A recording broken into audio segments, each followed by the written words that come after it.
ஜென்மஸ்வாவ மனுஷனுக்கு ஆவிக்குரியவைகள், பரலோகம், நித்தியம் அதெல்லாம் ஒண்ணும் தெரியாது. பூமியில இருக்கிற வரைக்கும் என்ன செய்யணும் சொல்லுங்க?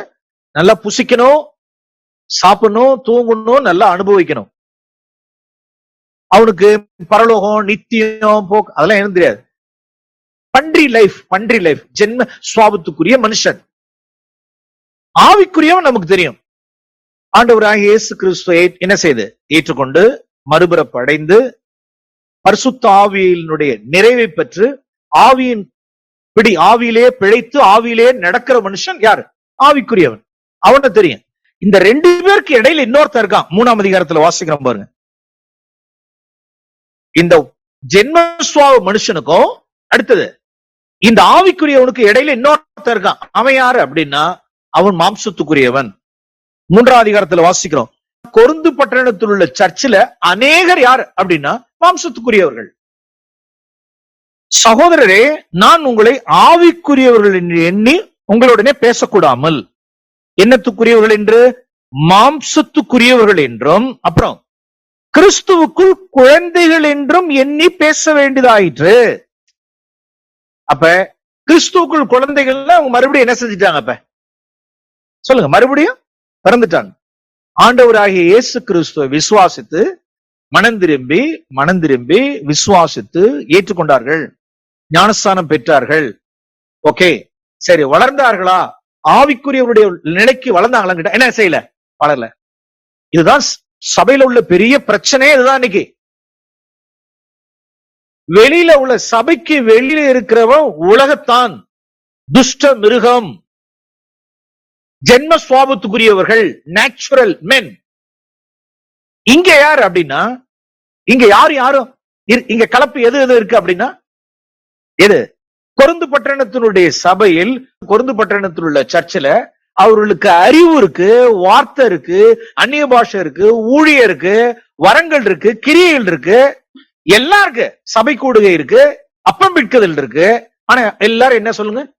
கிறிஸ்துவுக்குள் குழந்தைகள், அப்புறம் மாம்சத்துக்குரியவர்கள், carnal man, dying to self, சுயத்துக்கு சாவுறது அவர்களுக்கு தெரியாது. சிலுவை எடுப்பதுங்கிறது என்னன்னு தெரியாது. விட்டு கொடுக்கறதுன்னு என்னன்னு தெரியாது. அவர்களுக்கு எல்லாம் பைத்தியமா தோணும். நீங்கள் மாம்சத்துக்குரியவர்களா இருக்கிறபடியால் உங்களுக்கு பலன் இல்லை, பொறாமை இருக்கும், வாக்குவாதம் இருக்கும், தனக்கானதை தேடுறது இருக்கும். எல்லாம் மனுஷ மார்க்கமாய் நடப்பார்கள், மாம்சத்துக்குரியவர்களா இருப்பார்கள். கோஷ்டி பூசல் இருக்கும். சால்வேஷன், ரட்சிப்பு அப்படின்னா முதல்ல எங்கிருந்து முதல்ல வர்றது சொல்லுங்க பாப்பா. எந்தெந்த படி தெரியுங்களா? முதல்ல ஒருத்தன் என்னவா இருக்கிறான்? உலகத்தானாய், ஒரு துஷ்ட மிருகமாய், ஒரு நேச்சுரல் மனுஷனாய், ஜென்ம சுவாபத்துக்குரியவனாய், இந்த பூமிக்குரியவிலேயே தேடிக்கொண்டு எதையாவது கொண்டு உறக்குல இருந்து எதையாவது பின்னால போகணும். ஒண்ணு பணத்துக்கு பின்னால போகணும், இல்ல செக்ஸுக்கு பின்னால போகணும், இல்ல ஒரு பொண்ணுக்கு பின்னால போகணும், ஒரு பையனுக்கு பின்னால போகணும், ஒரு வேலைக்கு பின்னால போகணும். இதை போகணும், இதை தேடணும், அதை தேடணும், சிருஷ்டியவே பற்றிக்கிட்டு போகணும். அவன் ஜென்ம சுவாபத்துக்குரியவன், உலகத்தான். இவங்க ரட்சிக்கப்படுறாங்க அப்படின்னா, ரட்சிக்கப்பட்டு இவன் எங்க வந்துடுறான் அப்படின்னா கிறிஸ்துவுக்குள் குழந்தை. ஆரம்பத்துல என்னவாதான் இருப்போம்? நாம் எல்லாரும் முதல்ல ஆரம்பத்தில் என்னவாதான் இருப்போம்? மாம்சத்துக்குரியவர்களா இருப்போம். பிரியமானவர்களே, அதிலே என்ன ஆயிடக்கூடாது? செட்டில் ஆயிடக்கூடாது. அதிலே செட்டில் ஆயிடக்கூடாது. ஆண்டவரே, நான் வளர்றேனா? கடந்த 6 மாதத்தை காட்டிலும், 1 மாசம் வேண்டாம், கடந்த 6 மாதத்தை பார்க்கல நான் வளர்ந்திருக்கிறேனா? உமக்குரியவில தேடுறனா? ஒளியில நடக்கிறனா? ஆவியில நடக்கிறனா? ஆவியில பிழைக்கிறனா? ஆவியானுடைய சத்தத்தை கேட்கிறனா? வலதுபுறம் இடதுபுறம் சாயாதபடிக்கு நடக்க எதுவுமே இல்ல. ஆவியில பிழைக்கல, ஆவியின் சத்தத்தை கேட்கல, ஆவியின்படி நடக்கல அப்படின்னா மாம்சத்துக்குரியவர். காதுள்ளவர்கள் கேட்க கிடவர். ஓகே, இப்ப நாம் பார்த்த யாக்கோபு, அந்த யாக்கோபு யாருங்கிறத சொல்றேன். அந்த புதிய உடன்படிக்கையில இவனை வச்சு பாத்தீங்கன்னா இவன் தான் யாரு? அவன் இந்த உலகத்துக்குரியவன், ஜென்ம சுவாபத்துக்குரியவன். எதையாவது ஒண்ணு தேடிக்கிட்டே இருக்கணும். முதல்ல கை வச்சது எதுல? முதல்ல ஏசாவுனுடைய குதிங்கால பிடிச்சான், அப்புறம் ஏசாவுனுடைய சேஷ்டபாவத்தை பிடிச்சான், அப்புறம் ஏசாவுனுடைய ஆசீர்வாதத்தை பிடிச்சான், அப்புறம் ராக்கேல பிடிச்சான். ராக்கேல் கிடைக்கல, லேயால பிடிச்சான். ராக்கேல் விடல, ராக்கேல் வேணுங்கிறதுக்கு மறுபடியும் ராக்கேல பிடிச்சான். லாபானுடைய மந்தைய பிடிச்சான், எதையே பிடிச்சிட்டு போறான் அப்படின்னா வஸ்துக்களே பிடிச்சிட்டு போறான். இப்படிப்பட்டவர்கள் எல்லாருக்குமே தேவன் தம்முடைய அனந்த ஞானத்துல தேவன் ஆங்கிலத்தில் ஒரு நல்ல வார்த்தை விட்ஸ் எண்ட் அப்படிம்பாங்க. நம்மளுடைய ஞானம், நம்மளுடைய புத்தி, நம்மளுடைய அறிவு, நம்மளுடைய பெலன், சாமர்த்தியம் எல்லாரும் ஒரு நாளைக்கு ஆண்டு தண்ணி காமிச்சிருவார். அது ஆனானப்பட்ட யாரா இருந்தாலும் சரி, பூமியில எல்லாருக்கும் தேவன் ஒரு இடத்துல என்ன செஞ்சிருவார், வச்சு தண்ணி காமிச்சிருவார். எந்த மனுஷனுக்கும் தண்ணி காமிச்சிருவார். அவனுடைய ஞானம், புத்தி, சுயம், பலன், போக்குவரத்து எல்லாம் ஒரு நாளைக்கு என்னது, எப்படி சங்கீதத்தில் இப்படிதான் வாசிக்கிறோம், அவருடைய ஞானம் எல்லாம் முழுகி போகிறது அப்படின்னு. இந்த கொண்டு நிப்பாட்டிட்டாரு பாரு, இவ்வளத்தையும் பிடிச்சான், எல்லாம் பிடிச்சான். இப்ப தேவன் செய்யணும்ல, இவ்வளவு சிருஷ்டிய நீ பிடிச்சல்ல, கொண்டு வந்தாரு பாருங்க. ஆதியாகமம் புஸ்தகம் 32 அதிகாரம்.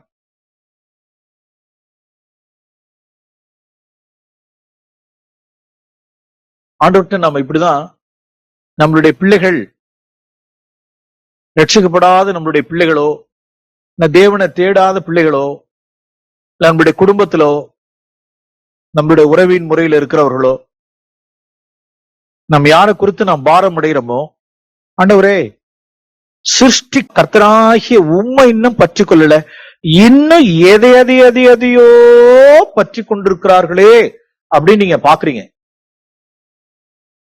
ஆனா உங்க வாயெல்லாம் சொல்ல முடியல. நீங்க என்ன செஞ்சிடலாம் அப்படின்னா, ஆண்டவரே அந்த இடத்துக்கு என்ன செஞ்சிருங்க, உண்மை இது எல்லாத்தையும் விட்டுட்டு உண்மை பற்றி கொள்ளுகிற இடத்துக்கு ஆண்டவரே கொண்டு வந்து என்ன செஞ்சிருங்க, நிறுத்திருங்க. இந்த ஜெபத்தை செய்யலாம்ல? செய்யலாமா செய்யக்கூடாது? தாராளமா செய்யலாம். இதான் வந்துருச்சு பாருங்க. 32 அதிகாரம் 6 வசனத்துல வாசிக்கிறோம். 400 பேரோட உம்முடைய சகோதரன் உம்மை எதிர்கொள்ள வருகிறார் என்றார்கள். யாரு? ஏசா எத்தனை பேரோட? 400 பேர் வர்றாங்கன்னு சொன்ன உடனே அப்பொழுது யாக்கோபு கொஞ்சம் பயப்படல, மிகவும் பயந்து வியாகுலப்பட்டு தன்னிடத்தில் இருந்த ஜனங்களையும் அப்பயும் கில்லாடி பாருங்க, பயங்கர கில்லாடி. அப்பயும் வேலை செய்யுது எது? அந்த ஜென்ம சுவாமி மூளை வேலை செய்து பாருங்க, பிரெயின் வேலை செய்து பாருங்க. என்ன வேலை? ஆடு மாடுகளை ஒட்டகங்களை 2ஆ பிரிச்சு ஏசா ஒரு பகுதியின் மேல் விழுந்து அடிச்சாலும் ஒரு பகுதி நமக்கு உண்டா? என்ன எது இருக்கு, நல்ல சவுண்டா இருக்கு. மூளை வேலை செய்வார். ஜென்ம சுவாபத்துக்குரியவன். அந்த கிராப்டினஸ், அந்த தந்திரம். Right, okay. தேவன் எல்லாத்தையும் பார்த்தாரு. எல்லாம் பார்த்து முடிச்சுட்டு எல்லாம் ரைட் தான். அந்த ராத்திரில அவனுக்கு பயம் தாங்க முடியல. பயம் தாங்க முடியல. என்ன பண்றதுன்னு தெரியல. எல்லாத்தையும் அனுப்பிச்சு விட்டுட்டு அந்த ராத்திரில 24 வசனம் 23 அந்த ஆற்றங்கரையை கடக்க பண்ணி தனக்கு உண்டான யாவையும் அக்கறைப்படுத்தினான். இந்த இடத்துக்கு ஒரு மனுஷன் வந்துடணும். இந்த இடத்துக்கு தேவனே கொண்டு வந்து நிப்பாட்டினோம். தனக்கு உண்டான யாவையும் அக்கறைப்படுத்தினான். யாக்கோபு பிந்தி தனித்திருந்தான். அப்பொழுது ஒரு புருஷன் பொழுது விடியும் அவனுடைய போராடி அவனை மேற்கொள்ளாததை கண்டு அவனுடைய தொடைச்சந்தை தொட்டார். சந்து சுலுக்கிற்று. 26 வசனம், நான் போகட்டும், பொழுது விடுகிறது.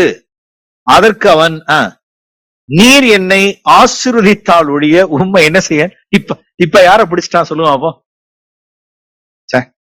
now grabber of God, he has become the grabber of God. யாரையே பற்றி கொண்டான். ஏற்கனவே எல்லாத்தையும் என்ன செஞ்சுட்டான் சொல்லுவான். அப்போ இருந்தாலும் சரி போனாலும் சரி, முதல்ல நான் வந்துடுறேன். என்னை ஆசீர்வதித்தால் ஒழிய போக விடேங்கிறதான, இதுக்கு மேல ஏதாவது உலக ஆசீர்வாதம் வேணுமான்னு சொல்லுங்க. ஏதாவது மனைவி வேணுமா? ஒண்ணுக்கு எத்தனை மனைவி வச்சிருக்கான்? ஒண்ணுக்கு எத்தனை? 4, 2 மனைவி 4 பேர் வச்சிருக்கான். ஏதாவது ஆடு மாடு ஏதாவது கஞ்சமா?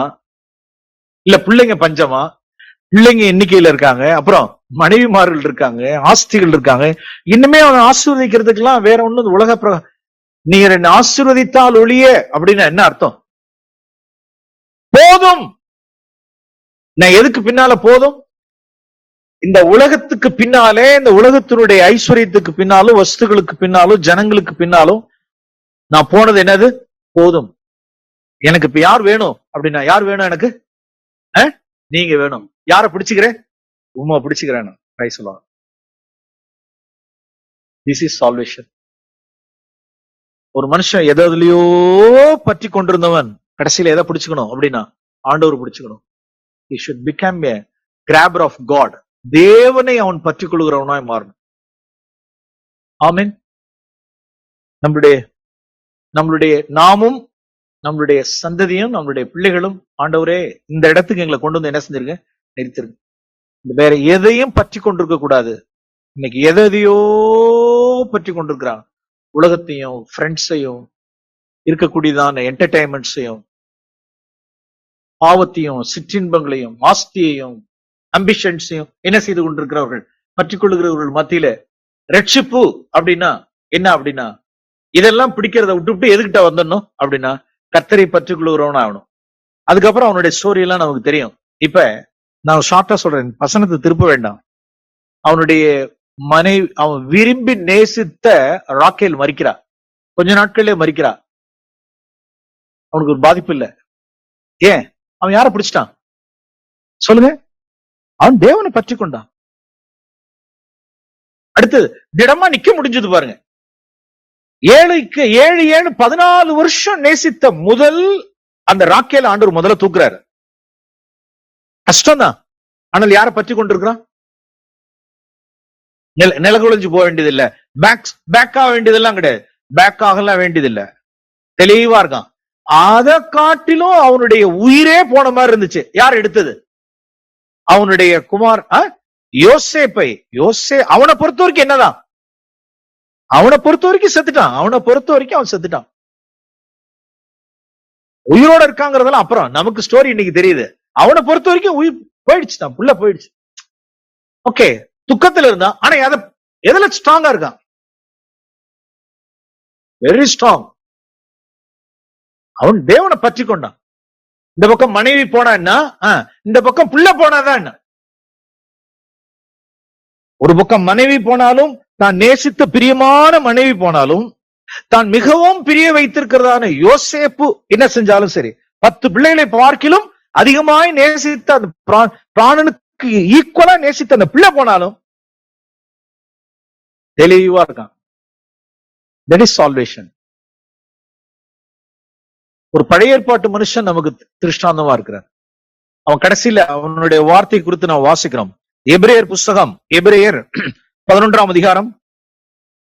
எவ்வளோ வேத புருஷர்கள் பழைய ஏற்பாட்டுல ரொம்ப பெரிய பெரிய காரியங்கள் எல்லாம் செய்தாங்கன்னு இருக்கு.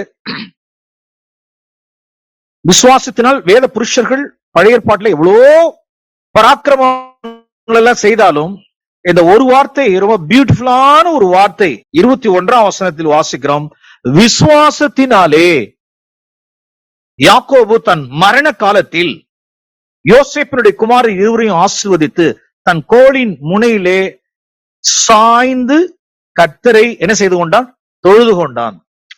அதான் அவனுடைய எண்டு. எப்ப? மரண காலத்தில் அவன் தன் கர்த்தரை என்ன செய்து கொண்டான்? தொழுது கொண்டான். அப்ப தேவனுக்கு தெரியுமா இல்லையா? ஏன் அவன் பின்னாலேயே போனாரு? அவனுடைய பின் நாட்களும் அவனுக்கு தெரியும். அவன் எப்படி இருப்பாங்கிறது எனக்கு தெரியும். இவன் சாகுற வரைக்கும் நிலைத்திருந்து இவன் தொழுது கொண்டு மரிச்சிருவாங்கிறது தெரியும். Praise the Lord. Grabber of God. தேவனை என்ன செய்தவன்? உறுதியா என்ன செய்தவன்? பற்றி கொண்டவன்.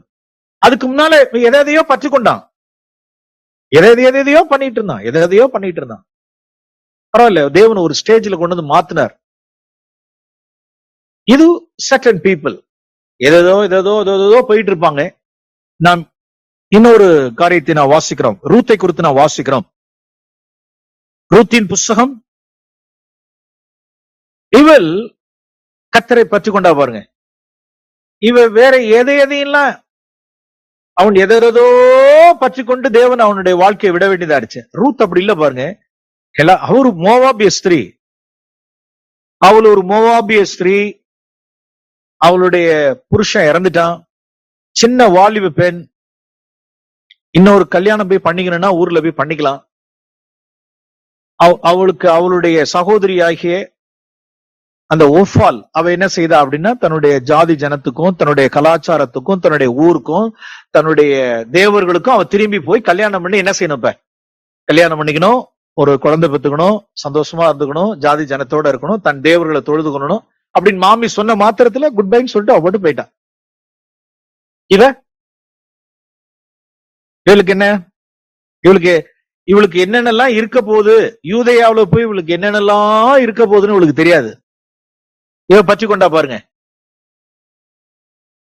அவ சொல்றா, மாமி சொல்றா, எப்பா இடம் இல்லப்பா ஆன்டி, இடம் இல்லைனாலும் பரவாயில்ல ஆன்டி, எப்பா சாப்பாடு இருக்காதுப்பா, நான் பொறுக்கிதான் தின்னும், பரவாயில்ல நானே பொறுக்கிட்டு வரேன் ஆன்டி. எப்பா கல்யாணம் இல்லப்பா, உனக்கு விதவாப்பா, யாரும் உனக்கு கல்யாணம் இல்லைன்னாலும் பரவாயில்ல ஆன்டி,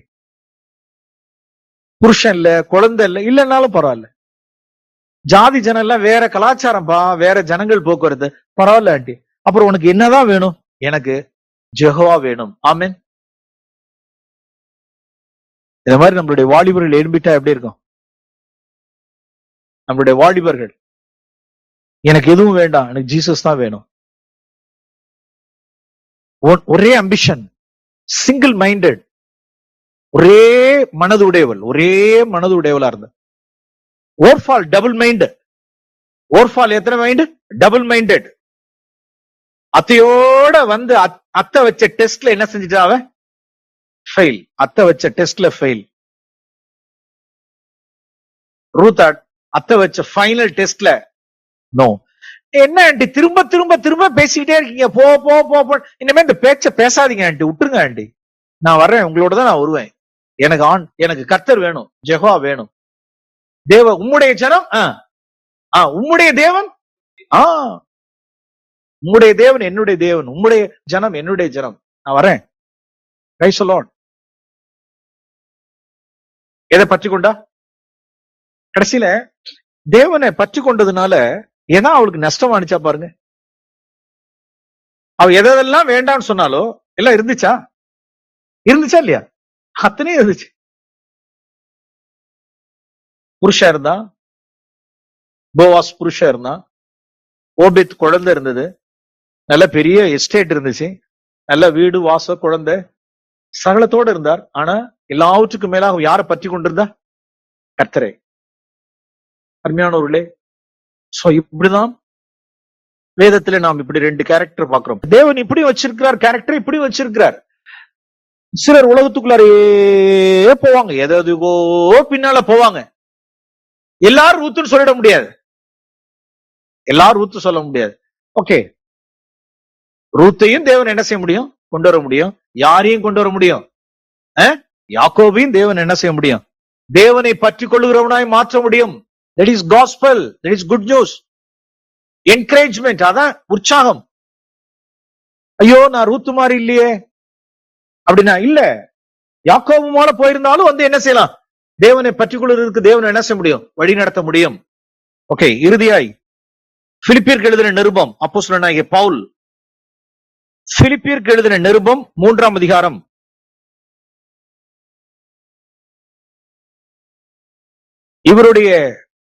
இவருடைய மார்க்க கண்மூடித்தனம், இவருடைய பவுல் சவுலாய் இருந்த நாட்களில், வாலிபனாய் இருந்த நாட்களில் இந்த மனுஷன் மார்க்க கண்மூடித்தனத்தினால் சபையை துன்புறுத்தின ஒரு மனுஷன். இவருடைய வாழ்க்கையில எதெல்லாம் விட வேண்டியதா இருந்துச்சு பாருங்க. பாருங்க, நல்ல ஒரு வார்த்தை 7ஆம் வசனத்துல வாசிக்கிறோம். எனக்கு லாபமாய் இருந்தவைகள் எவைகளோ அவைகளை கிறிஸ்துவுக்காக நஷ்டம் என்று எண்ணினேன். அடுத்தது, என் கர்த்தராகிய கிறிஸ்து இயேசுவை அறிகிற அறிவின் மேன்மைக்காக எல்லாவற்றையும் நஷ்டம் என்று எண்ணிக்கொண்டிருக்கிறேன்.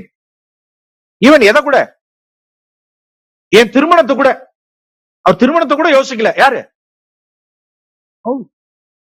ஏன் தான் திருமணத்தை கூட யோசிக்கல? கிறிஸ்துக்காக அது கூட எனக்கு லாஸ்ட்ல வச்சுட்டேன், நஷ்ட கணக்குல வச்சுட்டேன் அப்படின்னா 1 கொரிந்தியர் 7ஆம் அதிகாரம், 1 கொரிந்தியர் புஸ்தகம் 7ஆம் அதிகாரம்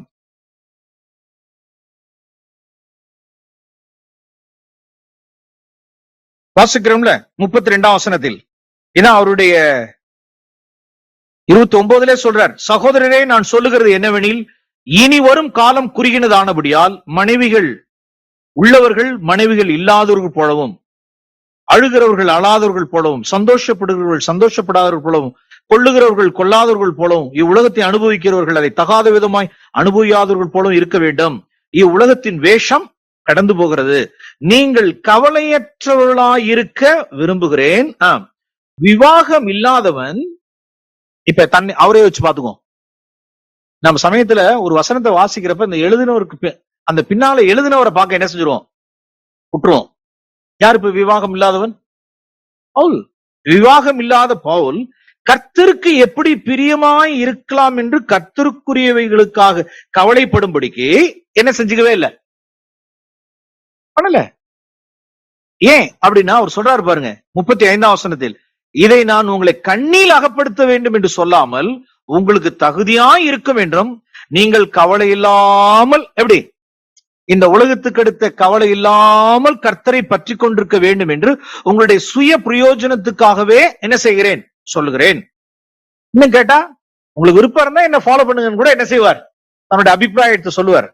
பிரைஸ் தி லார்ட். பிலிப்பியருக்கு எழுதின நிருபம் 3ஆம் அதிகாரம். அவர் தான் கிறிஸ்துவின் மேல் உள்ளதான இந்த கிறிஸ்துவை ஆதாயப்படுத்திக் கொள்ளும்படிக்கு எதெல்லாம் விட்டார் பாருங்க. அவர் எதெல்லாம் விட்டார் அப்படின்னா 5ஆம் வசனத்துல இதெல்லாம் அவருக்கு குப்பை. இன்னும் கூட வாசிக்கிறோம் 11ஆம் வசனம், அவருக்காக நான் எல்லாவற்றையும் நஷ்டம் என்று விட்டேன், என்ன செய்கிறேன்? குப்பையுமாக எண்ணுகிறேன். எதெல்லாம் குப்பை பாருங்க, 5ஆம் வசனத்துல வாசிக்கிறோம். குப்பை நம்பர் 1 எது குப்பை? விருத்த சேதனம் அடைந்தவன், குப்பை நம்பர் 1. அடுத்தது இஸ்ரவேல் வம்சத்தான், குப்பை நம்பர் 2. அடுத்தது பெஞ்சமின் தான், 3வது குப்பை. எபிரேயன் 4வது குப்பை. பரிசேயன் 5வது குப்பை. சபையை பக்தி வைராக்கியத்தோடு இருந்து சபையை துன்பப்படுத்தினேன், 6வது குப்பை. என்னுடைய சுய நீதியில் நான் குற்றச்சாட்டப்படாதவனாய் நான் வாழ்ந்தேன், அதுவும் என்னது? குப்பை மாத்திரம் இல்ல, அழுக்கான என்ன துணி? அழுக்கான கந்த துணி, தீட்டு துணி. நியாய பிரமாணத்தின்படி நான் நீதியின்படி நான் குற்றச்சாட்டப்படாதவன். என்னுடைய சுய நீதி அழுக்கான கந்தை, தீட்டு துணி, எல்லாம் குப்பை. ஏன்? யார் அறிகிறதுக்கு? கர்த்தராகிய இயேசு கிறிஸ்துவை நான் பற்றி கொள்ளும்படிக்கு. அப்படின்னா அந்த தேவ அன்பு அவரை என்ன செஞ்சிருச்சு? அவரை சந்திச்சிருச்சு. கிறிஸ்துவனுடைய அன்பு அவரை நெருக்கி ஏவிடுச்சு. அவரை பார்க்க வேண்டிய விதமா பார்த்துட்டார். அவர் கல்வாரி அன்பு அவர் பார்த்துட்டார், ஸ்நேகத்தை பார்த்துட்டார். நான் எவ்வளவு பெரியதான பாவி, எனக்காய் கர்த்தர் இந்த விண்ணகத்தை துறந்து தன்னை எம்டி ஆக்கி அவரை குறித்த கிட்டத்தட்ட பவுல் அப்போஸ்தலன் அப்படின்னு ஒண்ணு நிருபத்தை எழுதலன்னு வச்சுங்க. பைபிள்ல பாதி புக் இருக்காது, நியூ டெஸ்டமெண்ட்ல இருக்காதுல்ல. பவுல் ஒரு ஆள் இல்ல அப்படின்னா, பவுல் ஒருத்தர் இந்த மாதிரி எழுதலன்னா புதிய ஏற்பாட்டுல நிறைய புக்கே இல்ல. எம்டி பண்ணது, தன்னை தாழ்த்தினது, மரண பரியந்தம், சிலுவையின் மரண பரியந்தம் தன்னை தாழ்த்தினது, இந்த அன்பினால் பாவியா இருக்கையிலே கிறிஸ்து முந்தி நம்மளை எப்படி அன்பு கூர்ந்தார், பலனற்றமாய் இருக்கும் பொழுது, சத்ருவா இருக்கும் பொழுது, இவ்வளோ சத்தியத்தையும் அவர் சொல்ல நாம் கேட்ட. 12ஆம் வசனம், நான் அடைந்தாயிற்று அல்ல முற்றிலும் தேறினவன் நானேன் என்று எண்ணாமல் கிறிஸ்து இயேசுவினால் நான் தமஸ்குவின் பாதையில் நான் எதற்காக பிடிக்கப்பட்டேனோ. கரெக்ட் தானே? எந்த பாதையில? அவன் தமஸ்கு சென்று கொண்டிருந்த வழியில் ஒரு ஒளி அவர் என்ன செஞ்சது? சந்திச்சு குதிரையிலிருந்து விழுந்து 3 நாள் பார்வை இல்லாம கடந்து, அப்புறம் கிறிஸ்து யாருங்கிறத அவர் வெளிச்சம் பெற்று 3 நாள் ஒரு பெரிய வெளிப்பாடு கிடையாது. 3 நாள் பெரிய வெளிப்பாடு கிடையாது. அங்கிருந்து மறுபடியும் தான் சொந்த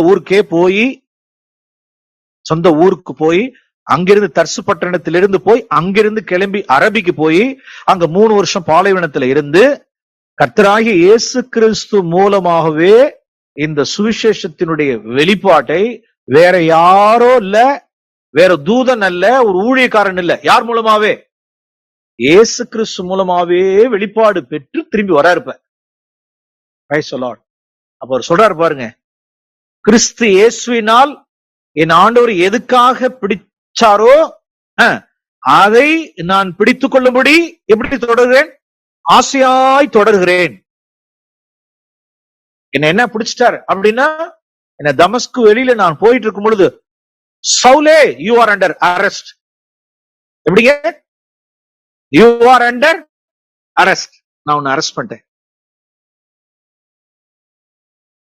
அருமையானவர்களே, நம்மள ஆண்டவர் அரெஸ்ட் பண்ணாரா?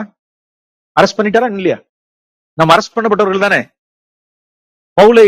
சவுலை அரெஸ்ட் பண்ணவர் நம்மள என்ன செஞ்சிட்டார் சொல்லுங்க? பிடிச்சிட்டாரு பாருங்க. கிறிஸ்து இயேசுவினால் எதற்காக ஆண்டவர் என்னை பிடித்துக் கொண்டாரோ அதை நான் பிடித்துக் கொள்ளும்படி என்ன செய்கிறேன்? ஆசையாய் தொடர்கிறேன். என்னை எதற்காக பிடித்தார் அப்படின்னா அவரை போல மாறுபடிக்கு. ஆமென். வேற எதுவும் இல்ல. என்ன எதுக்காக ஆண்டவரே நீங்க என்ன பிடிச்சீங்க அப்படின்னா, நீ என்ன போல மாறணும், எனக்கு நீ சாட்சியா இருக்கணும், என்ன போல இருக்கணும், என்னுடைய இளைய சகோதரனா நீ இந்த பூமியில இருக்கணும். நான் பிதா என்ன அனுப்பிச்சது போல நான் உன்னை என்ன செய்யறேன்? அனுப்புறேன். பிதா என்ன அனுப்புனார், நான் பிதாவை டெமோ பண்ணி காமிச்சேன். இப்ப நான் போறேன், எனக்கு பதிலா அப்ப நான் உன்னை வச்சிருக்கேன். நீ என்ன வெளிப்படுத்து, பிதாவை வெளிப்படுத்து. You are under arrest. நான் முதல்ல வேற எதெல்லாம் என்ன செய்யப்பட்டிருந்தோம்? அரெஸ்ட் பண்ணப்பட்டிருந்தோம். வேற எதெல்லாம் நாம பிடிச்சிட்டு இருந்தோம், அது நம்மள எதாவது என்ன செஞ்சிட்டு இருந்துச்சு? பிடிச்சிட்டு இருந்துச்சு. சால்வேஷன் அப்படின்னா ஆண்டவர் நம்மளை விடுவிச்சிட்டார். எல்லாம் குப்பை. அவர் அறிகிற அறிவின் மேன்மைக்காக என்ன எல்லாம் குப்பை. ஒரு காலகட்டத்தில் யாக்கோபு எல்லாம் தூக்கி போட்டார் பாரு. நான் இனிமே பிடிச்சுக்கோங்க. ரூத் எதுவும் எனக்கு வேண்டாம், எதுவும் எனக்கு வேண்டாம், எனக்கு கர்த்தர் தான் வேணும். யாக்கோபு எனக்கு கர்த்தரை நான் பிடிச்சுக்கொள்வேன். பவுல் அப்போஸ்தலன் ஆண்டவர் என்ன பிடிச்சு கொண்டார். நான் பிடிக்கல, அவர் என்ன செஞ்சார்? பிடிச்சு கொண்டார். நான் பிடிக்கப்பட்டேன். நான் தொடர்ந்து இப்ப என்ன செஞ்சுக்கிறேன்னா ஆசையாய் நான் தொடர்கிறேன். ஆமென். பிரியமானவர்களே, இந்த பூமியில இப்படி ஒரு பக்தி வைராக்கியத்தோட ஒரு நேச தழலோட கூட நான் ஒரு ஓட்டம் ஓடணும். அதே பவுல் சொல்றார், ஜாக்கிரதை, உங்களுக்குரியதான காரியத்தை என்ன செஞ்சிடாதீங்க, பிசாசு பறிச்சிடாதபடிக்கு பார்த்துக் கொள்ளுங்க. 1008 காரியங்கள் நம்மளை என்ன செஞ்சிடும்? பறிச்சுட்டு போயிடும் சொல்றார். நாம் ஜெபம் பண்ணுவோம்.